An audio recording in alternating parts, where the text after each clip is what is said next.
But Imam al-Junayd, rahmatullahi alayhi, defines it quite simply. التصوف خلق فمن زاد عليك في التصوف زاد عليك في الخلق أيضا. Tasawwuf is good character. So whoever improves your character has improved your Sufism. That's what an indigenous definition is. Not an Orientalist definition, not a modern polemical definition, or not the Iranian definition which really problematizes and sometimes persecutes Tasawwuf, but the indigenous definition is simply transcending yourself and applying that inner dimension of the Sunnah. So Islam is to be a total package, not just for what you do with your body, which is the fiqh, or what you do with your mind, which is the aqidah, but something deeper still. Your consciousness, your internal subjectivity, your ruh, your nafs, all of that needs to be purified. Anybody who doesn't think that they need sorting out in their internal lives really doesn't have too much self-reflection. That is a necessary discipline. And when the ulama say, فَوَاجِبٌ تَقْلِيدُ حَبْرٍ مِنْهُمْ, they mean it in a shari'i sense as well.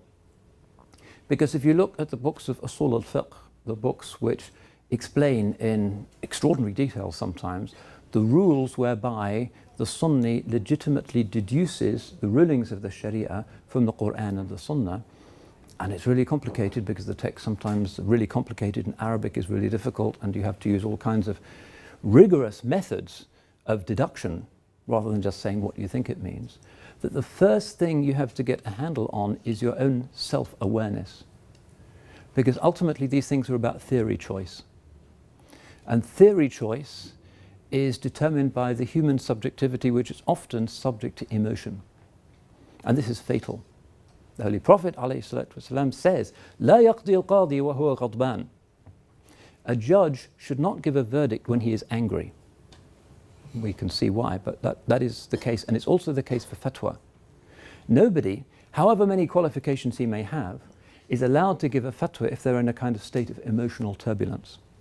And this, it seems to me, is part of the tragedy of the ummah nowadays, which is that instead of setting aside the lower tendencies of envy and fear and anxiety and rivalry and the stuff that every one of us, including myself, have within ourselves, to identify it through muhasabah and self-knowledge, and putting it in its box and stamping on it and keeping it out of the way of dealing with the Quran and the Sunnah.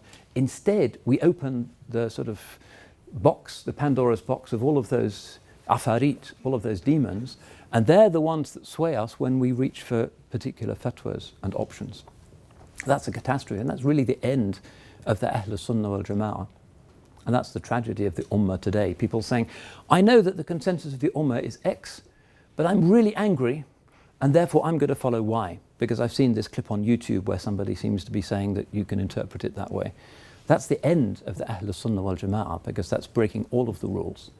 And the reason for that is, lam yatasawwaf, that individual has not worn the prophetic robe, the robe of not really being interested in dunya and being in complete control of emotion, not in some kind of stoic philosophical way abolishing emotion, because that would be inhuman, but instead to have it all in due balance and the ego to be disengaged.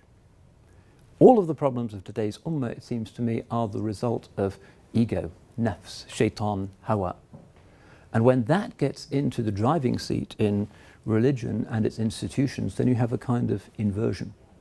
Instead of religion becoming the symbol of everything that brings hope to humanity and a symbol of that which is 1,000 times better than the sort of mega consumer turmoil that the world is now trapped in, instead of it being a symbol of beauty and openness and something ideal, it becomes simply a mirror to the envy and the anger and the viciousness of the souls of the people who now think that they're in charge of the texts. So if that's the alternative to yatasawwaf, then it is haram.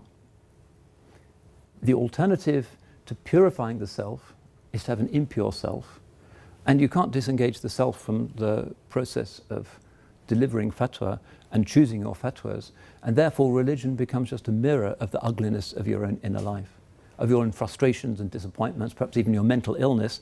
you find interpretations that gratify that deep inner imbalance, and the result is a catastrophe, and religion becoming the inversion of what it should be. Instead of showing to people through the Sunnah, and Islam is the Sunnah, the beauty of the heart of the chosen one, sallallahu alaihi wasallam, and the joy with which people entered Islam, instead you show them the raging volcano of your own anxieties and fears and disquiet and envy and viciousness. If you're showing them that and you say that is Islam, then that is the ultimate blasphemy against the Holy Prophet sallallahu alaihi wasallam, because you're saying my ugliness is the Sunnah, and you're attributing the turbulences and the darkness of your own ego or sub-ego to the best of creation sallallahu alaihi wasallam, and that's the worst thing anybody can ever do. To attribute ugliness to the one who is the purest is about the worst decision that anybody can take. And this is the way the shaitan and the nafs and the hawa operate. They want to take the best things, those things that give most light and hope and serenity to humanity and the human heart, and to turn them into things that are scary and ugly, that drive the world away.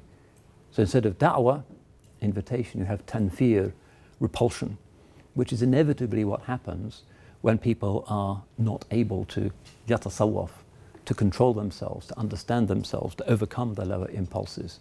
So in that sense, we would say that classical Islam, as enshrined in the doctrine of Imam Laqani, is correct, is actually correct. Whether or not you define Sufism as a particular type of tasawwuf or not is not really the point. Tasawwuf, as understood by the ulama, all of those commentators on Bukhari, means the process of self-transformation, the process of dhikr, the process of remembering Allah, the process of fikr, the process of reaching out and seeing the humanity and the vulnerability and the needs of others, and not really paying too much attention to your own insecurities, because inwardly, when we really think about ourselves, we see there's not an awful lot there that's really beautiful and interesting. So forget that, look at the other, look at the ghayr. Without that possibility, without that tasawwafa, Islam is simply a megaphone for our own shaitan, for our own hawa. And therefore, not to engage in tasawwuf, it is clear, and this really should be a matter of consensus for Muslims, if we're using this indigenous vocabulary, that tasawwafa is actually an obligation if the alternative is tanfir and the uglification of Allah's religion and the taking of decisions and fatwa choices that are subversive and close the doors of Allah's mercy to human beings who have never needed their Creator more than they do in this age of confusion and precariousness. That's a monstrous sin. So we would probably say, we don't need this thing Sufism, but we would probably say, using the indigenous vocabulary, we have to have this thing tasawwuf. And that's why the ulama consistently, really without exception, down the centuries of our civilization have agreed that we do need this thing called tasawwuf.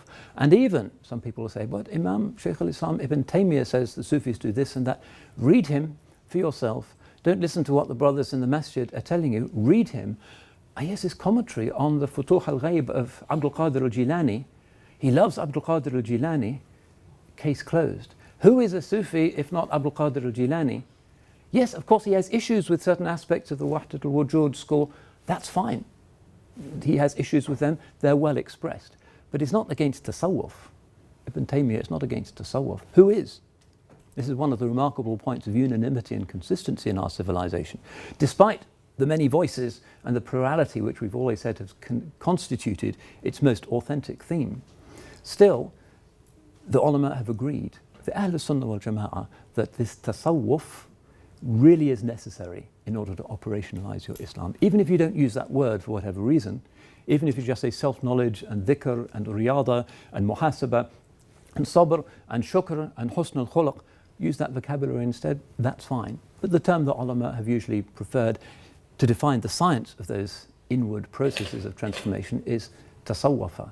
So we would conclude that Islam can do without Sufism, but Sunni Islam is constituted by having tasawwuf at its heart, and without it, it will have no heart.